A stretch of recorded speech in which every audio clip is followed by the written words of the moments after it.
अस्सलाम वालेकुम क्लास। आज का जो टॉपिक है वो हमारे पास है एंजियोस्पर्म्स। हमारे ऑलमोस्ट सिलेबस एंड होने वाला है। अब एंजियोस्पर्म्स जो हैं सबसे एडवांस फॉर्म ऑफ प्लांट्स हैं। सबसे पहले हमने पढ़े ब्रायोफाइट्स, फिर हमने पढ़े टेरिडोफाइट्स, उसके बाद हमने पढ़े जिम्नोस्पर्म। जिम्नोस्पर्म में जब हम पढ़े थे तो हमने देखा कि वहाँ पर नेकेड सीड्स थे। सीड्स जो थे वो कोन्स की फॉर्म में कोन्स बन रही थी, फ्लावर्स और फ्रूट का कॉन्सेप्ट नहीं था। लेकिन अब एंजियोस्पर्म्स के अंदर हमारे पास फ्लावर और फ्रूट का कॉन्सेप्ट आ जाएगा। आज की दुनिया में जितने भी हम बड़े बड़े दरख्त देखते हैं और जितने भी हम फ्रूट्स खा रहे होते हैं, वेजिटेबल्स खा रहे होते हैं, उनके अंदर दरमियान में छुपा हुआ सीड होता है ना। लीमू देख लो, अंदर उसके सीड होता है। आम देख लो, टमाटर देख लो, उसके अलावा काफ़ी सारी सब्जियां ऐसी होती हैं जिसके अंदर अंदर अंदर ही सारे के सारे सीड्स होते हैं। वो होती है शिमला मिर्च देख लो, उसके अंदर सीड्स होता है। हरी मिर्च देख लो, उसके अंदर सीड होता है। तो वो सारे के सारे क्या होंगे? वो सब के सब एंजियोस्पर्म्स हैं। रोजेस देख लो, जितने भी बड़े बड़े फूल देख लो, फूल जो सारे के सारे एंजियोस्पर्म्स ही होंगे। तो ये सारे के सारे एंजियोस्पर्म्स हैं। एंजियोस्पर्म जो होंगे ये एंजियोस्पर्म्स फ्लावरिंग प्लांट्स हैं। यहाँ पर अब नेचर ने फ्लावर्स प्रोड्यूस करना शुरू कर दिया और ज़्यादा एडवांस फॉर्म के अंदर आ गई। मोस्ट अबंडेंट प्लांट्स हैं अर्थ के ऊपर, रिप्रोडक्शन करते हैं with help of seed. Seed जो होगी वो पोलिनेशन के ज़रिए डिस्पर्स हो रही होगी और जो होगी डेवलपमेंट जब होगी, एम्ब्रियो बनेगा, उसके बाद फ्रूट बनता है। ठीक है, तो फ्रूट का और फ्लावर का कॉन्सेप्ट इसके अंदर है। फॉसिल जो एंजियोस्पर्म्स के हैं वो हमारे पास कब से मिलना शुरू हुए? 125 मिलियन ईयर्स हो गए। तो इतने पुराने डेवलप हुए हैं। Display both derived and primitive traits. तो ये इस तरह का स्ट्रक्चर था पुराने ज़मानों के एंजियोस्पर्म्स का। एवोल्यूशन क्या कहती है? एवोल्यूशन ओरिजिनेट कहती है कि 140 मिलियन ईयर्स अगो प्रोड्यूस हुए ड्यूरिंग मीसोजोइक एरा के अंदर। कैरेक्टरिस्टिक्स के क्या हैं? इनक्लोज सीड्स, सीड जो है वो इसका छुपा हुआ है in the ovary. Fruit ovary जो होगी, जब फर्टिलाइजेशन हो जाती है, स्पर्म जो होगा वो एग के साथ कम्प्लीटली हो जाएगा, फर्टिलाइजेशन हो जाएगा, ज़ाइगोट डेवलपमेंट हो जाएगी, तो सीड बनता है। और वो सीड जो होगा, वो जो ओवरी होती है, वो फीमेल रिप्रोडक्टिव ऑर्गन होता है, वो राइप करके फ्रूट बना देगा और उसके अंदर सीड छुपा हुआ रहेगा। ये नेचर का एक कॉन्सेप्ट है जिसमें वो सीड को प्रोटेक्शन देते हैं और वो जो ओवरी होती है वो हम खा लेते हैं, वो फ्रूट होता है। ठीक है, यहाँ पर उसकी कैरेक्टरिस्टिक मेन होंगे वो क्या होंगे कि ये सीड जो होंगे इनक्लोज होंगे इनटू द फ्रूट। फ्लावर्स होंगे, वस्कुलर टिश्यूज़ होंगे, ऑल्टरनेशन ऑफ जनरेशन होगी और डोमिनेंट जनरेशन यहाँ पर भी स्पोरोफाइट ही होगी। Meristematic cells, parenchyma, stomata, guard cell, सारे के सारे जितने भी हम प्लांट के जितने भी नॉर्मल प्लांट के जितने भी कॉन्सेप्ट थे जो हमने पिछले ज़मानों में पढ़े थे, वो सारे के सारे इसके अंदर वेल डेवलप होंगे। फ्रूट होगा इसके अंदर और फ्लावर होगा। फ्लावर स्पेशलाइज सेक्शुअल ऑर्गन्स होते हैं, आपको पता है। फ्लावर के अंदर नीचे ओवरी होती है और फिर ऊपर जो होते हैं ये लटक रहे होते हैं, स्टिक वो होती हैं, स्टेमन्स होते हैं।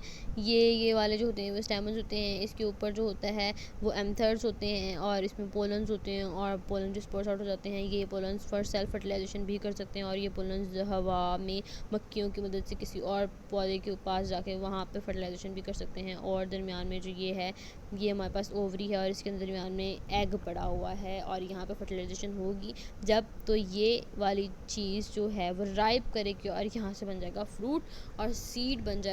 जो फर्टिलाइजेशन का एम्ब्रियो होगा वो सीड बन जाएगा और फिर वो प्रोटेक्ट हो जाएगा, उसके अंदर चला जाएगा। फ्लावर स्पेशलाइज्ड ऑर्गन है हमारे पास, शूट विद मॉडिफाइड लीव। एक शूट की ही टाइप है जो स्पेशलाइज्ड फॉर्म में है, अपनी एडवांस फॉर्म में है और इसके लीव्स जो होंगे वो डिफरेंट कलर ले लेते हैं जिसकी वजह से अट्रैक्ट करते हैं वो जो उसकी पत्तियाँ होती हैं फूलों की, उसके बारे में बताया हुआ है। Sepals which includes the flowers. Sepals होते हैं, पेटल्स होते हैं। सेपल्स वो होते हैं जो फ्लावर को इनक्लोज किए हुए होते हैं और पेटल्स वो होते हैं जो ब्राइट कलर के उसके पत्ते होते हैं वो। स्टेमन्स क्या होंगी? जो प्रोड्यूस करते हैं पोलन्स। स्टेमन्स के ऊपर एंथर होते हैं और कार्पल्स क्या होंगे? जो प्रोड्यूस करते हैं ओवरी। ये तो नॉर्मल कॉन्सेप्ट है, आप सबको पता है। स्टेमन is male reproductive organ, male reproductive organ होगा जो कि दो पार्ट में कन्वर्ट होगा, stamens and filaments and anthers. Filament जो होंगे वो छोटे छोटे फिलामेंट्स होंगे और एंथर्स जो होंगे उसमें पोलन ग्रेन्स होंगे produce with in the anthers. उसके बाद उन्होंने बताया हुआ female reproductive organ. The pistil is called the female reproductive organ. It is made up of 3 parts. इसके 3 पार्ट्स हैं, stigma, style and ovary. Stigma जो होगा वो इन लार्ज एरिया होगा at the tip of the pistol that receives the pollen. Stigma ऊपर वाला in large area होगा, style support करेगा स्टिग्मा को और ओवरी जो होती है वो नीचे वाली जगह होगी जहाँ पर एग होगा और ये ओवरी डेवलप करेगी फ्रूट में। ये सारा का सारा कॉन्सेप्ट बताया हुआ है कि देखो दरमियान में एग पड़ा हुआ होता है, ये मेगास्पोरोकार्पिक होते हैं, ये पूरी की पूरी ओव्यूल है, इसके अंदर एग पड़ा हुआ है। और ये वाली जगह स्टाइल होती है और ये ऊपर वाली जगह जो होती है वो स्टिग्मा होती है और ये पूरा का पूरा कार्पल है। अब एंजियोस्पर्म का लाइफ साइकिल क्या है? एंजियोस्पर्म का लाइफ साइकिल एडवांस है। ऐसा लाइफ साइकिल पीछे हमने कहीं पर भी नहीं पढ़ा हुआ है। जिम्नोस्पर्म का लाइफ साइकिल और तरह का था, यहाँ का लाइफ साइकिल और तरह का होगा। ये सबसे ज़्यादा एडवांस फॉर्म है। इसमें दो तरह से इसमें एक फर्टिलाइजेशन नहीं होती, इसमें डबल फर्टिलाइजेशन होती है। ठीक है, तो डबल फर्टिलाइजेशन का कॉन्सेप्ट यहाँ पर आता है। एंजियोस्पर्म की लाइफ साइकिल के अंदर डबल फर्टिलाइजेशन होती है when a pollen tube discharge. अब जब पोलन उड़ उड़ के उसकी ओवरी के पास जा रहे होते हैं, तो वो जब नेक के पास जाते हैं, जब पोलन ट्यूब खुलती है, डिस्चार्ज करती है स्पर्म को, तो डबल फर्टिलाइजेशन होती है। तो 2 स्पर्म डिस्चार्ज होते हैं फीमेल गैमेटोफाइट में, एक नहीं होता। अब इससे पहले हमने देखा था एक स्पर्म जा रहा था और जाकर फर्टिलाइजेशन कर रहा था। यहाँ पर 2 स्पर्म जाते हैं और फर्टिलाइजेशन करते हैं। और होता क्या है, एक स्पर्म फर्टिलाइज करता है एग को, ठीक है, जबकि दूसरा स्पर्म इन कंबाइन करता है 2 सेल्स न्यूक्लियस 2 न्यूक्लियाई के साथ into the centre cell of the female gametophyte. और जो दूसरा सेल होता है वो 2 और सेल्स पड़े होते हैं एग के पास ही, उनके साथ जाके मिक्सअप होके एंडोस्पर्म बनाता है। और एंडोस्पर्म हमारे पास फूड स्टोरिंग बॉडी होती है हमारे पास इसकी एंजियोस्पर्म की। एंडोस्पर्म नरिश करता है एम्ब्रियो के डेवलपमेंट को, ठीक है। और फिर हमारे पास जो कोम्पल वगैरह जो खिलती है उसके अंदर जो स्टोर्ड फूड तब तक चाहिए होता है ना, जब तक वो मेच्योर नहीं होता, तो वो वाला जो सारा का सारा हमारे पास फूड और नरिशमेंट प्रोवाइड करता है वो होता है एंडोस्पर्म। दूसरी फर्टिलाइजेशन एंडोस्पर्म की प्रोडक्शन के लिए होती है। The reduce gametophytes of seed plants are protected in ovules and pollen grains, ठीक है। उन्होंने बताया हुआ जो गैमेटोफाइट, ये सारा का सारा गैमेटोफाइट पोर्शन ही है ना जो फ्लावर के अंदर है। तो the reduce gametophyte of seed plant, ये सीड प्लांट के गैमेटोफाइट रिड्यूस फॉर्म के अंदर है, प्रोटेक्ट हुए होते हैं in the form of ovule और पोलन ग्रेन्स के फॉर्म में। In addition to the seed the flowers are common in all the following are the common in all seed plants. इस सीड्स के अलावा कौन कौन सी चीज़ें इन सब सीड प्लांट्स के अंदर कॉमन है कि गैमेटोफाइट छोटा होगा, हेटेरोस्पोरी होगी, 2 तरह के स्पोर प्रोड्यूस हो रहे होंगे, ओव्यूल्स होंगे और पोलन्स होंगे। लाइफ साइकिल ऑफ एंजियोस्पर्म भी यहाँ पर बताया हुआ है। वो किस तरह बताया हुआ है कि हमारे पास ये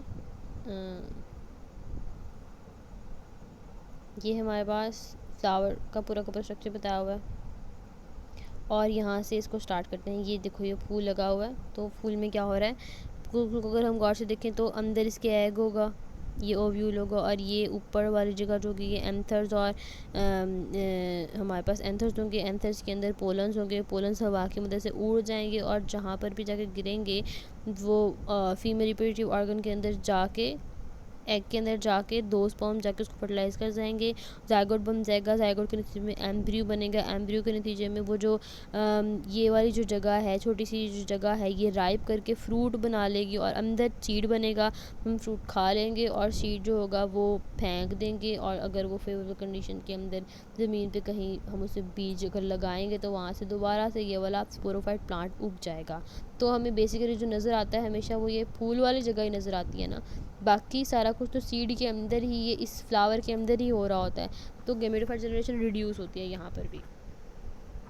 होता क्या है यहाँ पे, मेगास्पोरोसाइट कन्वर्ट करता है मेगास्पोर के अंदर, मेगास्पोर फिर फीमेल गैमेटोफाइट पे जाता है और फिर फीमेल गैमेटोफाइट प्रोड्यूस करती है एग को। तो ये सारा का सारा वो मियोसिस का प्रोसेस है कि कैसे कैसे एक स्टेप से दूसरे स्टेप के अंदर मेच्योरिटी आ रही होती है। समरी क्या बता रही है, हमारे पास pollen tube grows from pollen grain, ठीक है। पोलन ग्रेन से पोलन ट्यूब निकलती है डाउन द स्टाइल, जो उस फीमेल रिप्रोडक्टिव ऑर्गन के स्टाइल के अंदर जाती है और ओव्यूल के अंदर घुस जाती है। 2 स्पर्म वहाँ से डिस्चार्ज होते हैं और इनटू द एम्ब्रियो सैक, और फिर फर्टिलाइजेशन हो जाती है, डबल फर्टिलाइजेशन। फर्टिलाइज्ड एग जो जाइगोट होता है वो एम्ब्रियो में कन्वर्ट हो जाता है और दूसरा वाला जो सेल होता है वो एंडोस्पर्म में कन्वर्ट हो जाता है, ओव्यूल डेवलप कर देता है। जो भी वो फर्टिलाइज किया हुआ जाइगोट होता है वो सीड में कन्वर्ट हो जाता है, ओवरी जो होती है वो राइप होके फ्रूट बना देती है। Angiosperm groups, 2 groups based on the type, seed type. अब आगे अकॉर्डिंग टू दी कॉटिलेडन्स की टाइप के ऊपर कि एक कॉटिलेडन है या 2 कॉटिलेडन है, एंजियोस्पर्म को 2 डिफरेंट ग्रुप्स में कन्वर्ट किया गया है, 2 कैटेगरीज में, मोनोकॉट्स और डाइकॉट्स। मोनोकॉट्स वो होती हैं कि एम्ब्रियो जब उनका बने विद 1 सीड लीव्स, तो वो सीड का लीफ एक हो, और डाइकॉट्स बनते हैं 2 सीड लीव्स के साथ, 2 कोटिलेडन्स। उसके सीड का स्ट्रक्चर के अंदर डिफरेंस की वजह से उसको 2 कहा हुआ है। मोनोकोटिलेडन में एक ही होता है सीड, और डाइकोटिलेडन में उसके 2 टुकड़े होते हैं। जैसे आप चने को देख लो, उसमें दो पार्ट्स होते हैं, तो वो डाइकोटिलेडन होता है। इकोनॉमिक इंपॉर्टेंस क्या है, तो आपको पता है कि हम सारे के सारे फूड को खाते हैं और फूड के तौर पर, मेडिसिन के तौर पर यूज़ करते हैं। There is